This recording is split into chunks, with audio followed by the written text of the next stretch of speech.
Christmas season వచ్చేసింది. I'm very excited. ఆఫీస్లో secret Santa gift తీసుకుందామని షాపింగ్కి వెళ్ళాను. లోపలికి ఎంటర్ అయ్యేటప్పుడు నాకు ఇది షాప్ అనే ఫీలింగే రాలేదు. ఒక క్రిస్మస్ వరల్డ్లోకి ఎంటర్ అవుతున్న ఫీలింగ్ వచ్చింది.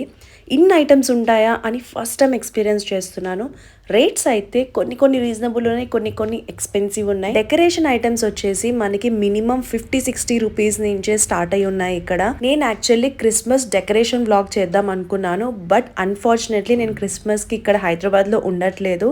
సో నా రూమ్ డెకరేట్ చేసుకున్న వేస్ట్ అనిపించింది. ఒకవేళ నేను ఇక్కడ ఉండుంటే డెఫినెట్ గా ఇక్కడ షాపింగ్ చేసి ఒక మంచి వ్లాగ్ చేసేదాన్ని. సో నేను ఏమేమైతే చూసానో అందరితో షేర్ చేసుకుందాం అని చెప్పి ఒక్కటి కూడా మిస్ అవ్వకుండా ప్రతిదీ వ్లాగ్ చేసి చూపించాను. కిడ్స్ అయితే ఈ ప్లేస్ కి రాగానే చాలా ఎంజాయ్ చేస్తూ మొత్తం తిరిగేశారు షాప్ అంతా. ఇక్కడతో అయిపోలేదు. పార్ట్ 2 వీడియోలో నేను ఇంకా చాలా ఐటమ్స్ నేను కవర్ చేశాను. వీడియో డెఫినెట్ గా చూడండి.